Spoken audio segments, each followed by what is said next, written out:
Hi, Josh Barker with RE/MAX Town & Country Real Estate, and thank you for watching our market update for the month of March 2020. This month, let's just talk quickly about the state of the real estate market here in Shasta County.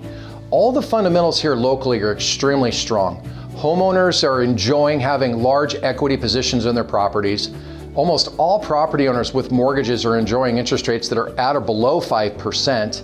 And right now, the investor and speculation market is it's averaging right around 10% of the overall transactions, which means there's no major shifts taking place in speculation going up or going down. And then the final piece of this is that because people have been purchasing on 30-year and 15-year fixed mortgages, the stability of the market on the forecast going forward still looks extremely strong. So these are all good, powerful, strong fundamentals about our local real estate market. Now, last month, and I'll go ahead and bring the slide in for you now, the current pending home sale for the market currently is 316 properties, up from 241 a year ago. What that is suggesting is that our buyer demand is beginning to pick up. And with these pending home sales, it gives us an indication that we are certainly going to see some strong buyer demand in the market going into the spring. The next thing to put over the top is just our closings for the month of February. Now, the closings were down. It said 185 compared to 213 a year ago. The reason why those numbers are down, remember, February's closings means those are January and December's pendings, right? But the big reason why that is down right now is because there's less inventory in the lower price range. So when you have fewer properties for sale, you have fewer transactions taking place. So it doesn't have an impact necessarily on value. So as homeowners, that's not a scary number. It just means that obviously there's fewer transactions in the market. Our new listing inventory, though, it's up. Our new listing inventory is 365 properties. Now that's for the month of February that they came up for sale compared to 292 a year ago.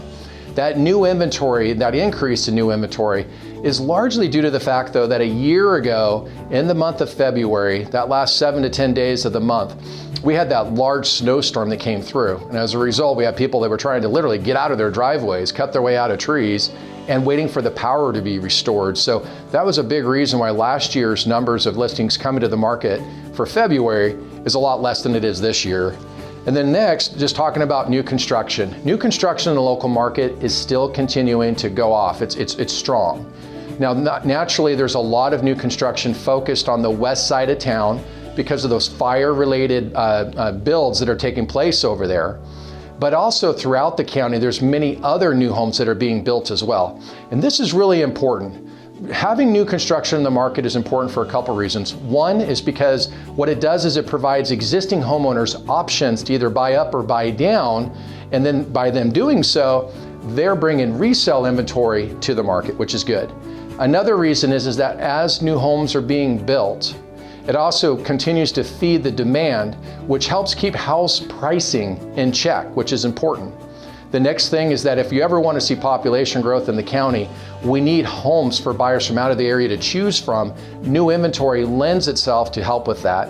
And then finally, the economic aspect. Obviously, when these homes are being built, there's permits that are being pulled, there's fees that are being paid, and there's wages that are being paid on these homes that are being built. So it's having an impact on our local economy, and it's also improving the government's health and infrastructure. So these are all contributing factors, and new construction is a signal that our local market is continuing to perform very well. The final thing to talk about is interest rates. Interest rates right now are averaging roughly 3.75%. These are low rates.